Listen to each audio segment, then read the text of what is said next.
Bismillahirrahmanirrahim. Assalamualaikum warahmatullahi wabarakatuh.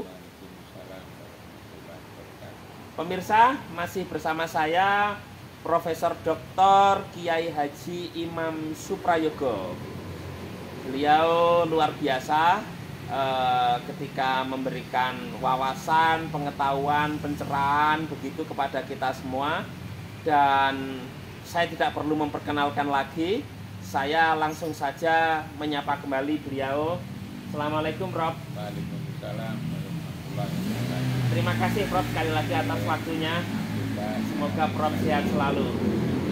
Nah, pemirsa, kita akan meminta Prof Imam atau memohon kepada beliau untuk memberikan wawasan, pengetahuan begitu terkait dengan negara Iran, Prof. Dan Prof Imam ini barangkali sudah ke Iran beberapa kali. Berapa kali, Prof, ke Iran? Kalau nggak salah 5-6 kali. 5-6 kali.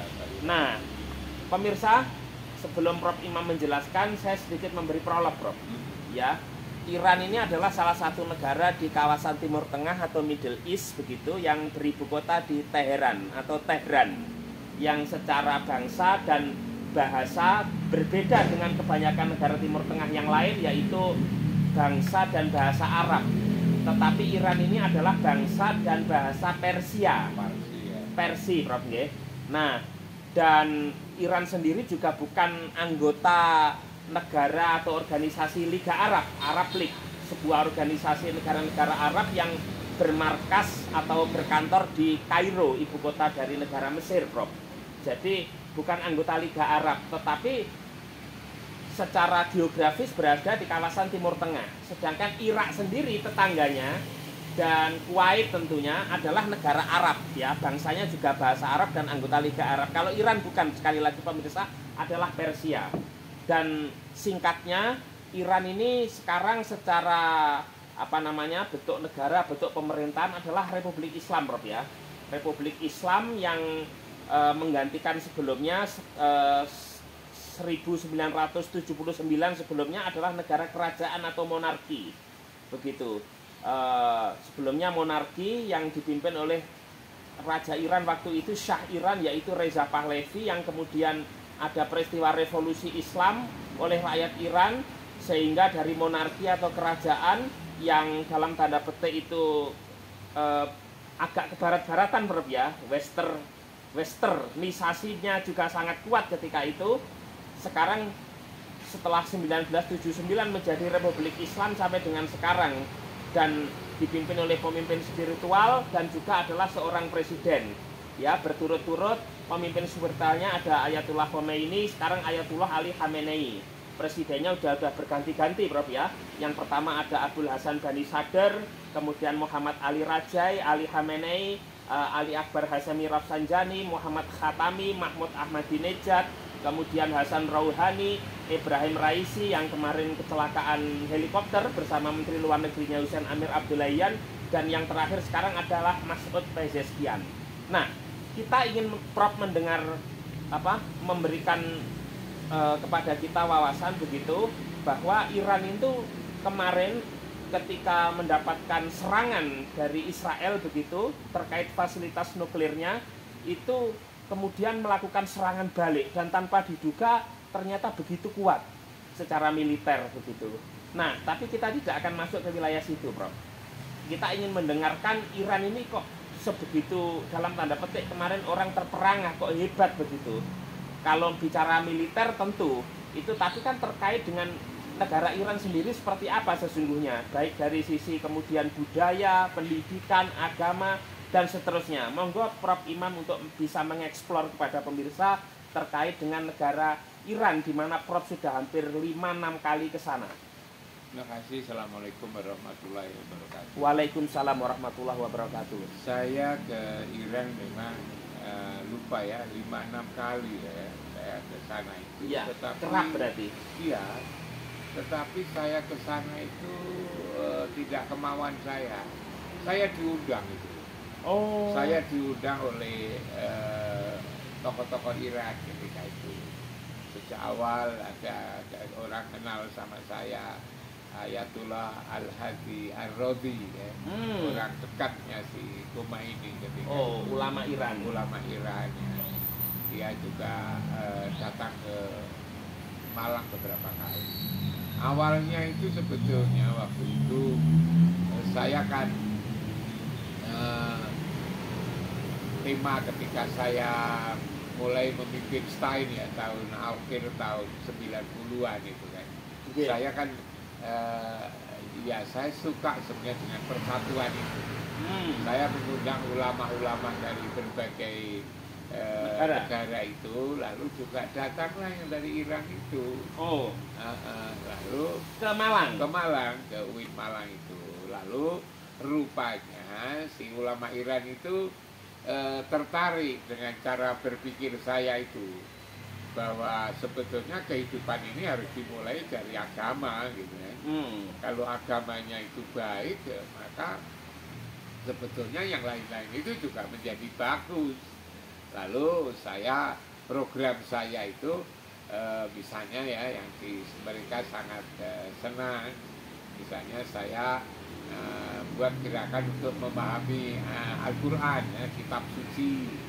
Ya, untuk bisa memahami Al-Quran itu saya buat program bahasa Arab intensif. Setiap mahasiswa harus belajar 5 jam setiap hari selama 12 bulan, kan begitu waktu itu. Iya, program khusus perkuliahan bahasa Arab. Lalu kemudian bagaimana untuk memperbaiki watak itu kan.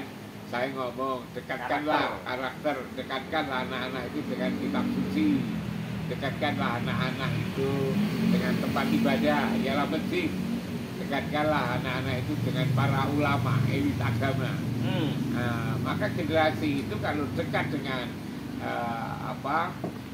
kitab suci, dekat dengan masjid, tempat ibadah, dekat dengan ulama, maka betapapun akan terawatlah jiwanya, hatinya, karakter, perilakunya itu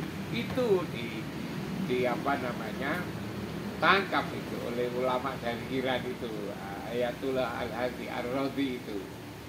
Nah, lalu saya diundang ke sana, disuruh bicara di Teheran, di Qom, di kota Qom, tempatnya si Khomeini itu kan. Iya. Nah, sehingga saya juga mengenal bagaimana di sana tradisi keilmuan gitu kan. Gimana itu? Ada kausa ilmiah gitu kan. Iya.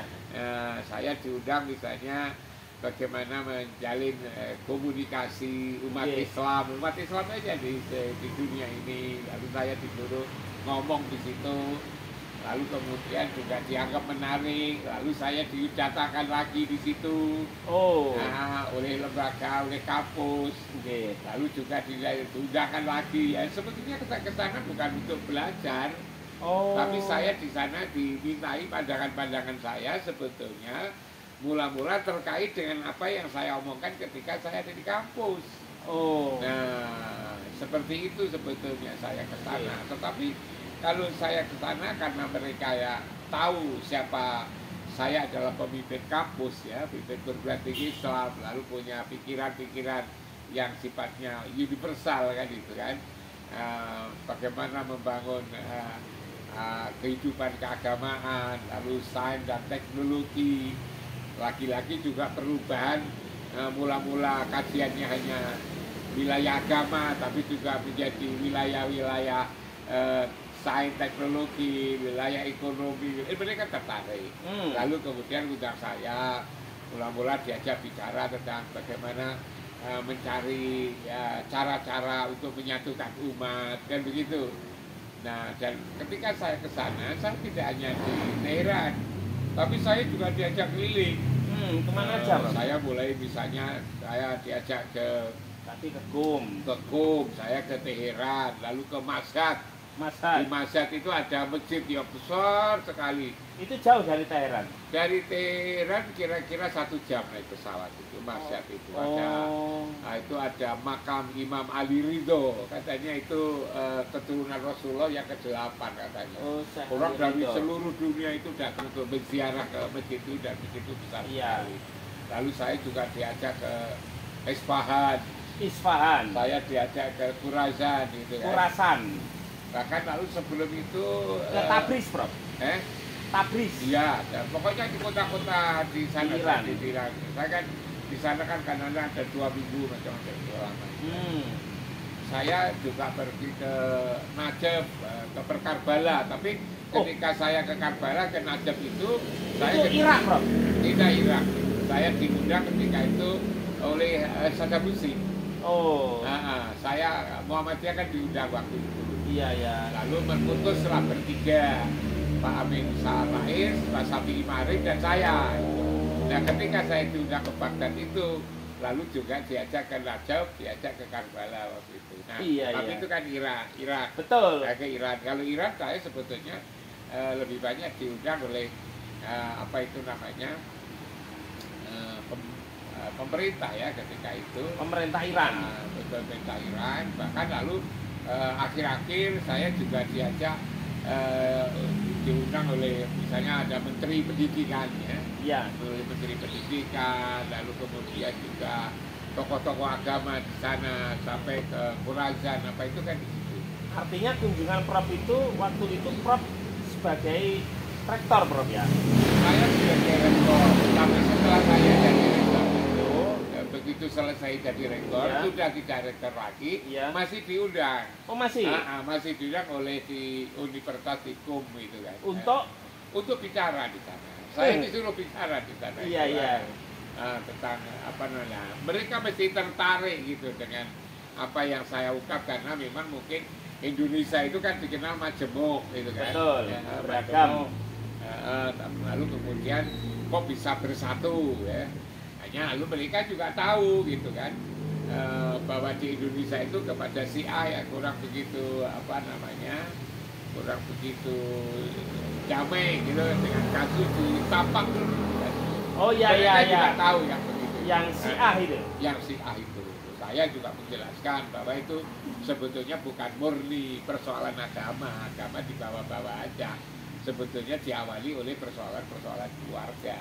Hanya Anda yang substansi ini tidak tahu gitu ya. Yang Anda tahu adalah yang justru di luarnya itu. Iya, karena agama lebih mudah disulut barangkali. Disulut itu. Ya. Prof, sebelum berbicara Iran yang lebih universal khususnya terkait dengan pendidikan, budaya, dan ekonomi barangkali Prof, itu yang menarik adalah barangkali memang pemirsa juga mungkin sudah tahu begitu bahwa secara keagamaan Prof, ini yang penting, Iran itu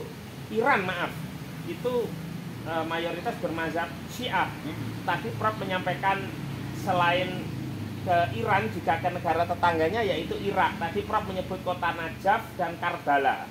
Ya, di kota Karbala itu kan ada dulu peristiwa Karbala, makamnya cucu Rasulullah, putra Sayyidina Ali dan Sayyidah Fatimah, Imam Husain, Prof ya. Dan itu juga menjadi salah satu imam Syiah yang sangat dihormati begitu, Imam Husain. Kemudian juga di Najaf juga seperti itu, di Irak mayoritas Syiah. Dan itu memiliki keterkaitan dengan Iran tentunya. Nah, Prof bisa menjelaskan ke pemirsa bagaimana sesungguhnya mazhab Syiah yang dianut di Iran, Prof, dengan kita di Indonesia yang mayoritas bermazhab Sunni. Saya memang ini sensitif ya.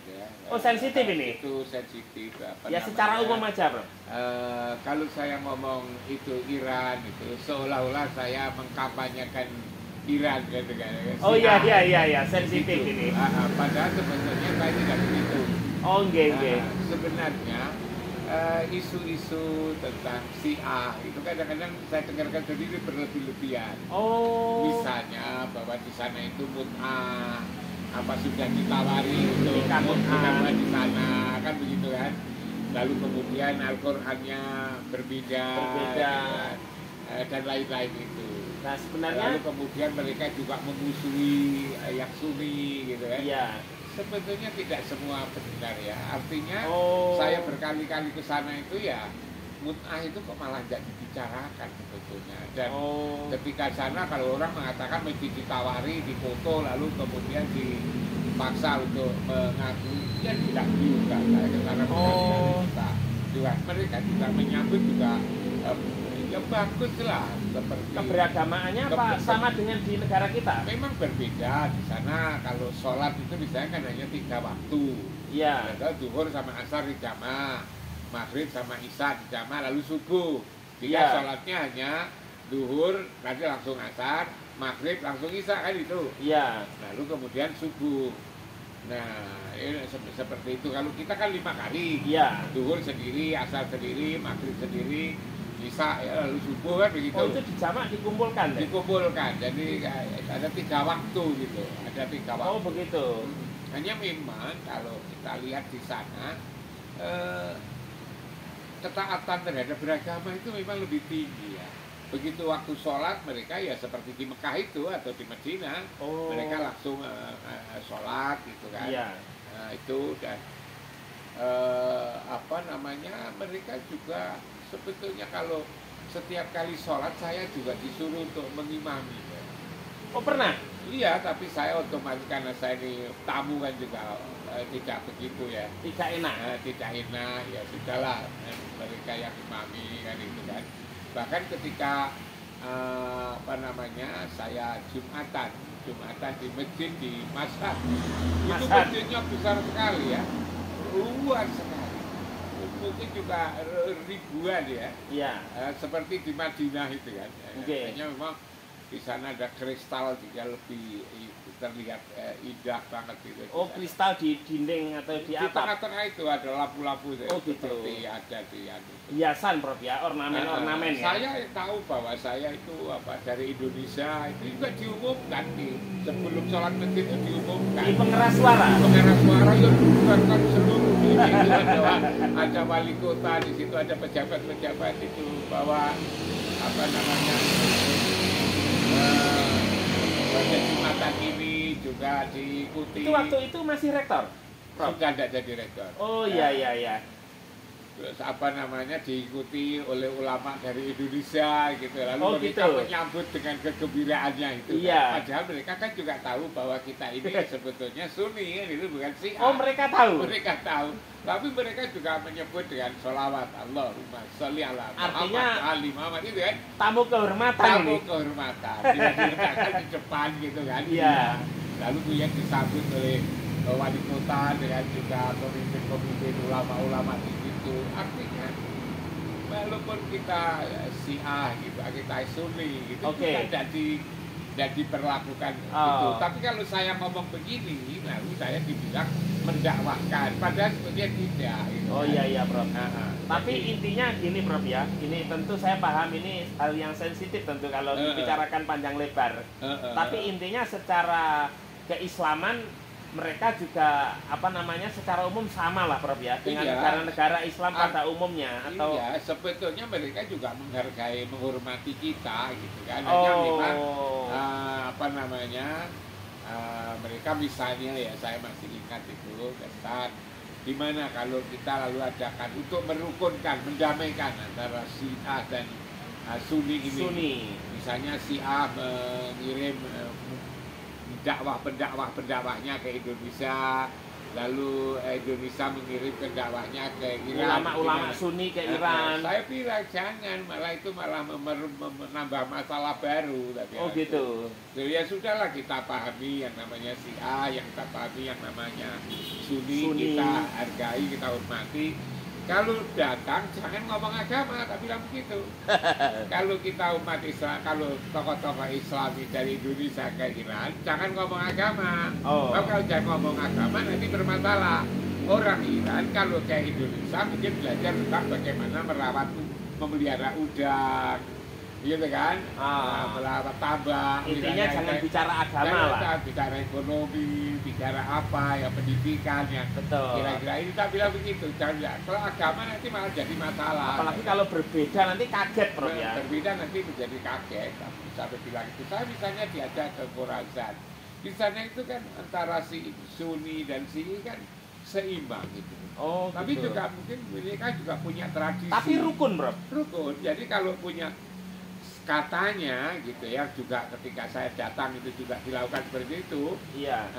Kalau misalnya ada tamu dari Syiah ya, tamu dari Sunni ke Iya. Syiah, maka orang Sunni diajak untuk nemoni Oh. Tapi juga kalau misalnya Sunni punya tamu dari Syiah, Syiahnya diajak untuk menemui bareng gitu ya. Waktu itu juga, begitu ya? waktu itu juga seperti kan ulama-ulama besar kan banyak dari Khurasan.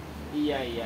Ya seperti itu. Artinya secara kehidupan keberagamaan, interaksi mereka di Iran itu rukun dan tidak ada konflik secara sosial, Prof ya? Iya, yang Prof lihat. Banyak hal-hal yang kita omongkan bahwa kalau syariah itu adalah misalnya kawin mut'ah, lalu kemudian apa macam-macam itu kan? Macam-macam. Nah, itu sebetulnya Prof tidak lihat? Tidak lihat saya. Oh. Saya tidak lihat seperti itu. Dan barangkali kita menginjak ke hal selanjutnya, bahkan Prof. karena kesannya bagus ya, kesannya bagus. Kalau tidak salah tahun yang lalu kan saya juga ada tamu ulama-ulama Iran, Ayatullah siapa itu ke di sini. mana, Prof? Di rumah saya di sini. Oh, di sini? Di rumah saya foto-fotonya juga masih ada gitu kan. Oh. Karena kalau tidak salah 3 atau 4. Apa yang dibicarakan, Prof, ketika itu? Kalau mereka itu kalau dengan saya mungkin tertarik dengan apa yang saya sampaikan ya.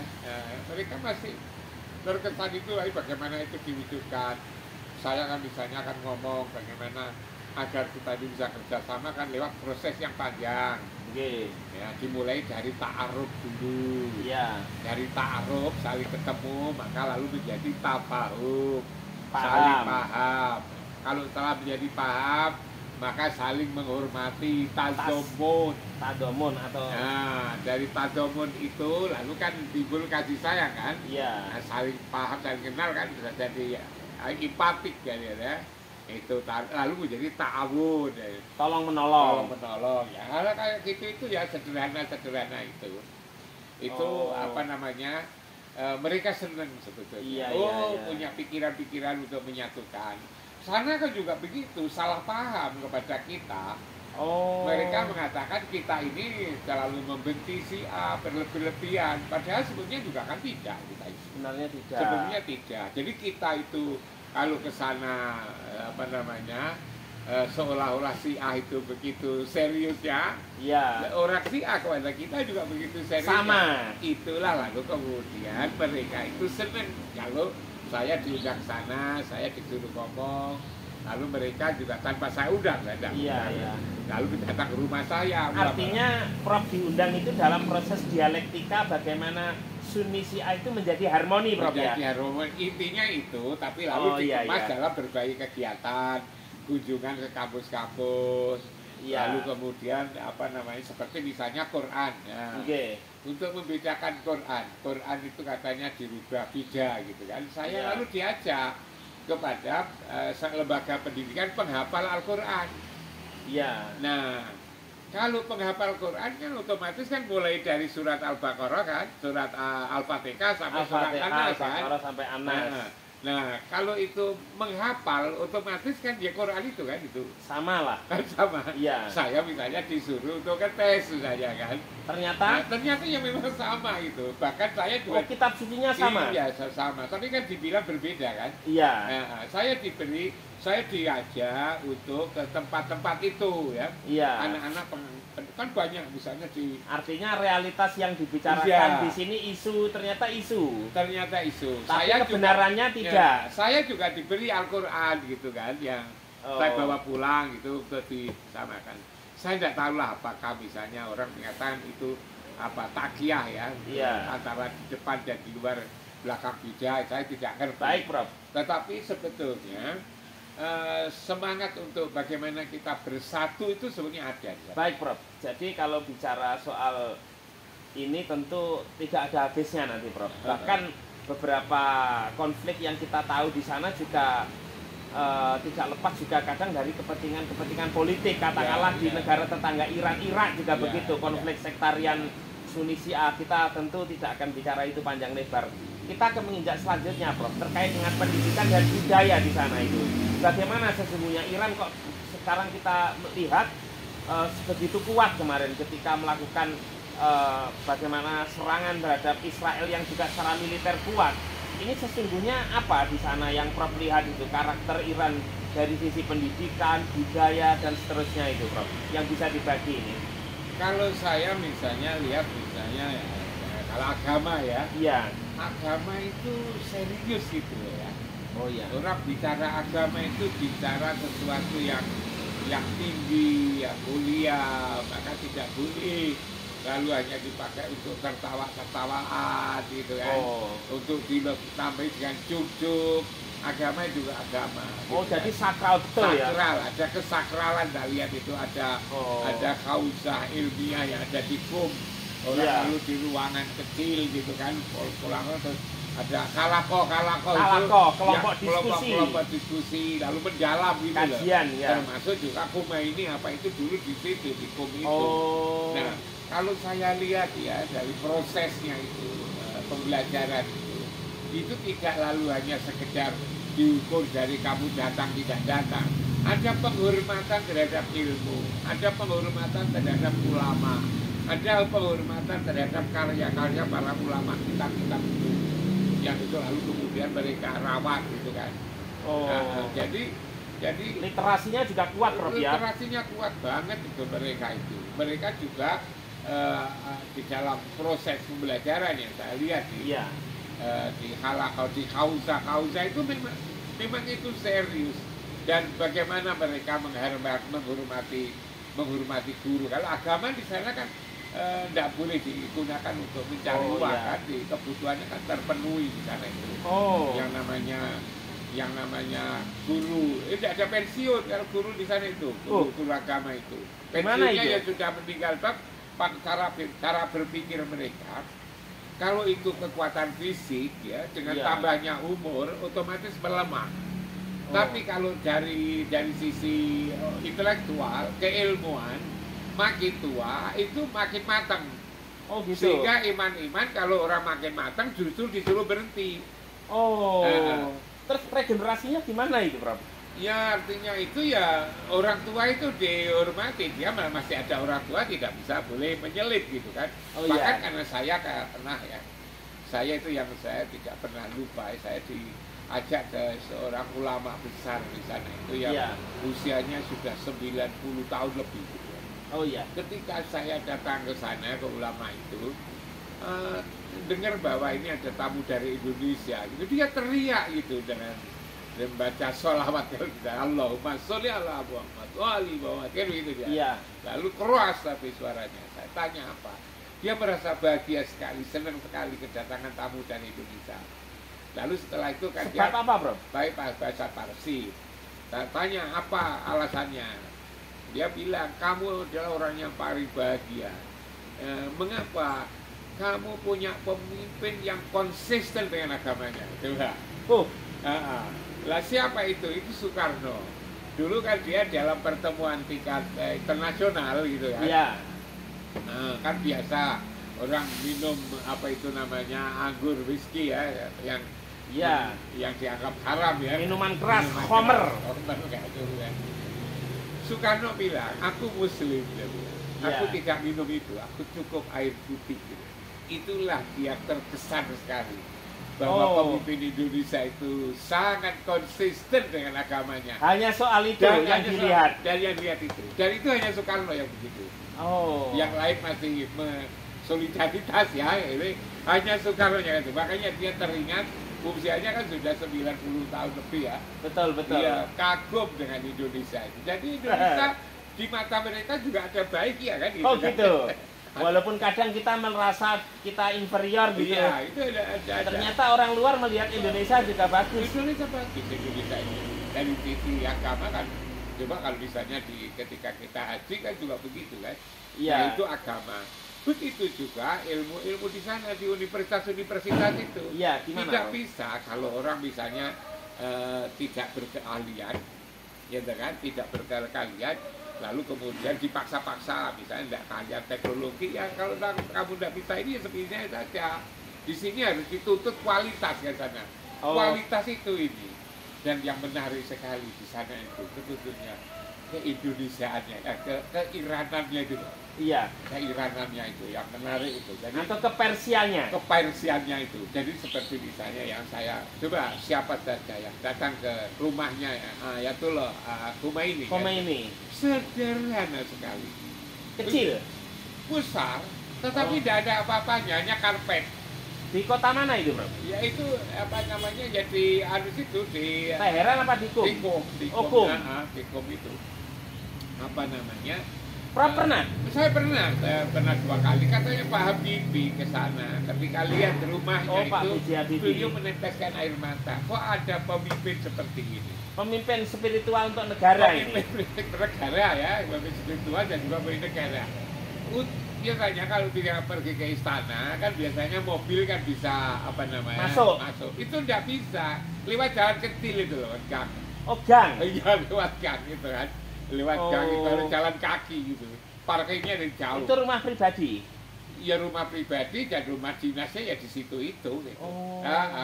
Tidurnya di belakang, tempat tidurnya ya sederhana banget. Jadi itu. Prof Imam Suprayogo pernah bertemu fisik dengan Khomeini? Tidak ketemu, beliau sudah wafat ketika itu. Oh, sudah digantikan Khamenei. Tetapi lalu kita tamu-tamu diajak datang ke tempat itu, gitu. Tamu-tamu itu semua supaya tahu. Dan orang sana seperti yang katakan budaya menghormati orang tua yang luar biasa. Jadi kalau ada orang tua datang, misalnya ilmuwan, semua diajak berdiri setelah akhirnya duduk bersama. Nanti ada laki ulama berdiri lagi, lalu mesti dan luar biasa. Hormat, menghormati orang tua, menghormati tamu, itu luar biasa. Iya. Karena itu sebetulnya. Prof, kalau bicara kemandirian, apa yang Prof lihat di Iran itu? Ketika bicara kemandirian kan, karena mohon maaf, secara militer Iran dikatakan memiliki nuklir atau melakukan pengayaan uranium, sehingga negara-negara barat, mohon maaf, ini melakukan embargo, Prof, atau blokade, terutama secara ekonomi kepada Iran ya. Secara militer udah tentu, tapi Iran masih sangat kuat itu.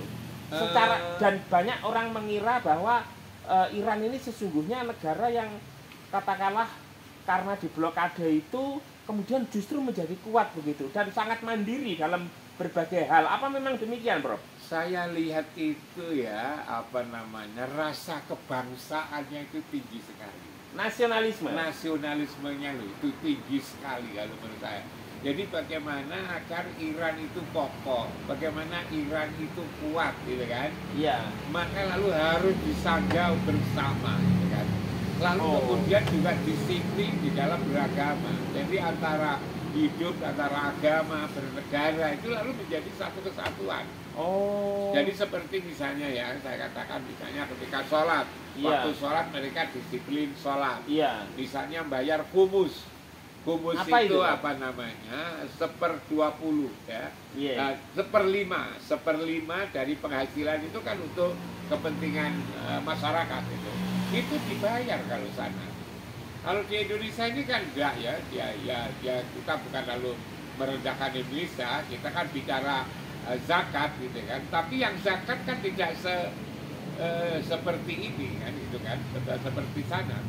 Zakat ya zakat, tapi kalau ke zakatnya kan mungkin fitrahnya aja yang bisa ini. Tapi zakat mal kan tidak dilakukan secara disiplin seperti di Iran itu. Maka lalu dari kumus itulah bisa dipakai untuk membiayai pendidikan. Itu seperti apa, Prof? Kumus itu apa, zakat itu? Jadi begini, di sana itu kalau misalnya kita punya penghasilan setelah dikurangi untuk biaya hidup ya, 1 tahun mendapatkan uang 1 miliar gitu kan. Iya. Maka 20% 1/5-nya dari itu tadi dipakai untuk kehidupan masyarakat. Gitu. Sehingga lalu itu bisa dipakai untuk ngurus anak yatim, anak miskin, untuk ngurus pendidikan. Dari situ aja sudah. Karena itu maka di sana tidak ada orang meminta-minta di tengah di pinggir jalan. Tidak ada. Pengemis-pengemis. Ya, karena sudah mohon maaf. Ya, pengemis nggak ada. Nggak ada, karena sudah dibiayai oleh ini negara. Oleh negara, bukan negara dari masyarakat yang diberikan secara disiplin itu. Coba bangsa Indonesia itu kalau seperti itu. Di Iran apa juga negara melakukan kontrol, Prof, untuk kehidupan beragama itu, Prof? Katakanlah mengatur seperti di negara kita kayak apa namanya, regulasi tempat ibadah, kemudian misalnya menentukan hari raya, apa? Atau bagaimana kontrol negara? Saya tidak sampai di situ, tetapi apa namanya, ada rasa keberagamaan. Rasa kita bangsa Iran, bangsa Iran itu harus maju, bangsa ini harus kuat, bangsa Iran harus unggul. Itu dirasakan oleh semua. Tidak lalu kemudian seperti sini kita bicara Bhinneka, tetapi nyatanya ya partai ini, golongan ini, terpecah-pecah, sehingga lalu tidak kuat gitu. Betul. Jadi di ucapannya aja Bhinneka Tunggal Ika itu kan kayaknya begitu indah, tetapi begitu masuk di dalam kenyataan masih tidak di. Betul. Tidak, apalagi tidak kalau terasa. dicampur dengan kepentingan yang sifatnya sesaat, Prof. Kepentingan politik misalnya. Politik, itu gitu di kan. Iran tidak seperti itu, Tidak Prof. seperti Persatuannya kuat. Persatuannya kuat sekali. Itu yang harus ditiru oleh bangsa kita ya, Prof ya. Seperti misalnya ya, saya kalau misalnya datang ke Iran, Iya. gitu kan, saya sebagai tamu dari Indonesia, saya diajak ke mana-mana itu loh, ke tokoh-tokoh, ulama-ulama besar, gitu, diomongkan, gitu kan. Rupanya juga menjadi bangga, agar lalu barangkali juga menyampaikan apa yang ada di sana kepada negaranya masing-masing, kan begitu. Yang dibicarakan yaitu masing-masing. Prof cerita Indonesia begitu. Ya, mereka di sana ngomong, cerita Iran. Bagaimana, lalu Indonesia bagaimana, itu kan seperti itu kan. Jadi ada saya yang saya rasakan itu semangat nasionalismenya. Baik, Prof. Lalu kemudian meningkatkan kualitas bangsa ini. Bukan bangsa golongan ini, tapi bangsa. Coba seperti misalnya ketika saya ke Khorasan, saya datang, yang ada itu kan ulama Syiah ya. Iya. Saya juga diajak ke Sunni, ulama Sunni. Oh gitu. Mereka juga lalu bicara macam-macam. Menjadi satu. Tidak ada konflik ya? Tidak ada konflik itu kan, tidak ada. Secara ekonomi, infrastruktur memang maju, Prof, Iran. Ya, yang Prof lihat sekilas. Sebetulnya itu ya biasa-biasa, tetapi lalu kemudian mereka tidak terlalu diatur ya saya lihat. Seperti misalnya polisi. Tidak diatur. Polisi itu tidak kelihatan lalu kemudian harus seperti jaga ini, kesan. Hanya masyarakat itu sudah dianggap pinter, sudah bisa kalau jalan. Jadi polisi itu hanya diam di situ kalau ada masalah. Kalau tidak ada masalah tidak. Apalagi lalu nilang gitu kan. Tidak ada pos-pos di polisi nyandong begitu. Tidak nyandong. Seperti misalnya di sana. Iya. Kan hukum Islam. Iya. Hukum Islam itu di sana itu kan kalau nyuri kan potong tangan. Iya. Kan? Tapi sebetulnya enggak secara spontan begitu. Kalau misalnya nyuri lalu diadili kan begitu. Iya. Lalu kemudian ngaku ada bukti, maka lalu dihukum kan itu kurungan dulu gitu kan. Lalu kemudian kalau dia itu lalu dikeluarkan lalu nyuri lagi, maka lalu lebih berat lagi dari yang pertama karena sudah kedua kan. Baru kalau sudah yang kedua lalu ada stadium yang ketiga, pakai potong jari-jari. Potong jari-jari, nyuri, maka potong tangan. Karena itu kalau sudah stadium yang kedua, itu orang sudah takut lagi. Seperti gitu. kanker ini. Jadi tidak Tidak langsung ya, langsung. artinya bertahap. Nanti bertahap itu kan. Lalu ketika di penjara itu lalu diajarin, suruh ngapalin Quran kan itu. Nanti kalau misalnya di penjara misalnya 5 tahun, kok 4 tahun hafal Quran, maka disuruh keluar kan itu. Oh begitu. Kasih keterampilan. Jadi edukatif ya, Prof? Edukatif, semua itu adalah edukatif untuk kehidupan ini sebetulnya. Bukan lalu karena kebencian agar orang itu nista, tidak begitu. Iya. Baik, Prof. Ini setengah jam lebih. Sekarang pelajaran apa saja barangkali secara kesimpulan ini, Prof, barangkali untuk bangsa Indonesia dari Iran khususnya, nilai-nilai yang sifatnya positif, konstruktif, agar bangsa kita ini juga satu tentu maju, yang kedua mandiri, Prof. Artinya Presiden kita Pak Prabowo Subianto bilang yang berdikari katanya, Prof. Artinya berdiri di atas kaki sendiri, berdaulat secara sosial, ekonomi, barangkali semualah aspek-aspek kehidupan begitu, tanpa harus kita selalu bergantung dengan bangsa lain. Misalnya produk kita harus selalu impor dan seterusnya. Itu. Kalau menurut hemat saya rasakan, saya datang ke sana kan ya biasanya 1 minggu, 2 minggu terkait dengan seminar itu ya. Otomatis yang saya lihat kan tidak sampai pada tingkat mendalam.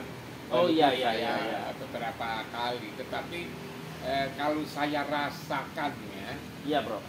bangsa sana itu nasionalisme itu loh yang begitu tinggi.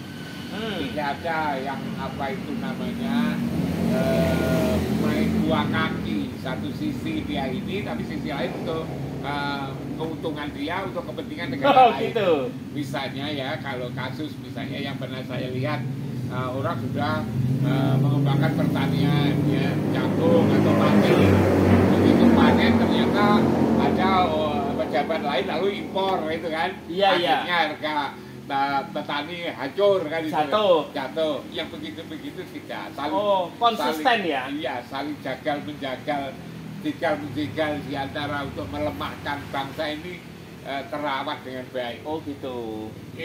Iran harus apa namanya kuat, Iran harus kokoh, harus apa itu namanya bisa bertahan baik dari dalam maupun dari luar. Pertama, yang kedua misalnya konsistensi dalam beragama kita. Konsistensi dalam beragama. Seperti misalnya mereka di dalam menjalankan ritual ya. Iya. Kalau namanya Islam maka juga harus sholat misalnya, harus membayar itu tadi kumus. Iya. Lalu kemudian menghormati ulama. Betul. Hal yang menarik lagi itu yang di sini tidak ada gitu ya. Misalnya saya datang ke Menteri Pendidikan. Iya. Saya nanti akan bicara tentang ini kan diberitahu. Sebelum kita ngomong, baca Quran dulu itu. Ada stafnya menteri yang baca Quran dulu. Kalau kita kan dimulai dari Bismillah atau Al-Fatihah. Kalau dia enggak, otomatis Quran otomatis juga Bismillah dan itu dibaca. Artinya apa yang kita omongkan ini sudah ada garisnya, ada garis besar petunjuk dari Quran. Jangan keluar dari ini gitu kan. Iya, Bro. Di semua beberapa departemen yang saya datang ke sana itu saya menjadi menarik sekali di situ itu. Jadi Al-Quran bisa dijadikan sebagai petunjuk, itu kan, petunjuk bagi kehidupan ini kan begitu. Sehingga lalu kita jangan keluar dari itu. Iya, Betapun kita bicara kan menggunakan akal. Iya. Akal kita jangan mengalahkan Al-Quran gitu. Gitu. Al-Quran, akal kita hendaknya dibimbing oleh Al-Quran yang baru saja dibaca itu. Tadi Prof bicara konsistensi beragama di Iran. Kalau yang inkonsistensi misalnya apa, Prof? Contohnya tidak di Iran, maksudnya contohnya apa begitu? Ya, kalau saya membuat contoh ya yang kira-kira kasus ya. Iya, Prof, kasuistis misalnya. Kasuistik misalnya, kalau kita ke Teheran ya, dari Teheran naik pesawat ya. Begitu naik pesawat kan perempuan-perempuan kan pakai kerudung ya. Iya, itu turun di pesawat gitu, Prof ya. Di bandara Mehrabad kalau nggak salah. Tapi nanti ketika kita turun di Dubai misalnya ya. Iya, Uni Emirat Arab. Nanti sudah pakai celana bebas lagi. Nanti ketika dari misalnya Dubai masuk ke Teheran, waktu di Dubai-nya masih pakai celana, masih pakai rambut yang itu, begitu turun mereka sudah semua dari gantinya di mana saya tidak tahu kan. Itu walaupun wanita, mohon maaf Prof, yang saya tahu, misalnya walaupun non Muslim atau tidak Islam sekalipun, itu harus pakai hijab, Prof ya. Saya tidak lihat sampai di sana, tetapi saya lihat ada yang tidak seperti itu ya, tidak tidak konsisten, jadi ada saja. Lalu kemudian tidak konsisten satu persatuan. Misalnya saya pernah ditanya di sana, Prof Imam gitu kan, kalau di bahasa Indonesia kan, berapa kali masuk Iran gitu. Nah, saya katakan saya sudah 5 kali gitu. Kalau gitu sudah tahu tentang Syiah. Ya, sudah tahu, udah bilang gitu. Gimana menurut pandangan Anda Syiah itu bagus, dan bilang gitu. Syiah itu bagus. Nah, kalau bagus, Anda mestinya kan juga masuk Syiah kan itu kan. Saya bilang, saya itu sebetulnya mau masuk Syiah, tapi dengan catatan, ya tak kuda. Apa itu catatannya? Kita jangan terlalu mencaci maki, menjelek-jelekan para sahabat, tapi lagi gitu kan. Saya ngomong begitu, kalau itu harga mati katanya. Iya. Kan berarti tidak konsisten.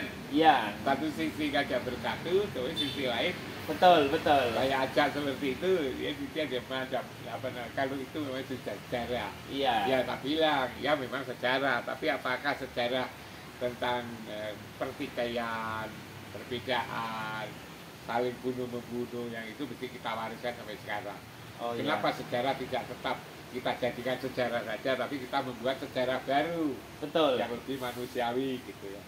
Ya artinya ini kan Anda kan tanya nyana, Betul. ada dia tidak konsisten ya. Ini kan contoh. Contoh, Bro. Ada juga gitu loh. Gitu Oh kan. iya, tapi kasuistis lah ya. Nah, kasusnya. Tapi secara umum di di sana yang saya katakan adalah kualitas ya, misalnya tadi pendidikan juga mengutamakan kualitas, keberagamaan juga mengutamakan kualitas menurut mereka itu kan begitu. iya.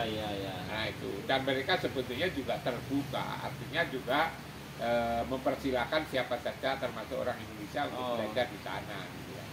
Oh iya. Makanya memang itu agak berat karena itu tadi perbedaan-perbedaannya. Betul. Kan kemarin juga ketika konflik ada beberapa mahasiswa dari Indonesia juga, Prof ya, yang menempuh studi di Iran itu kan, di berbagai perguruan tinggi di kota-kota Iran itu. Artinya memang Iran juga membuka diri sesungguhnya, Prof ya. Bukan negara yang tertutup begitu Bukan.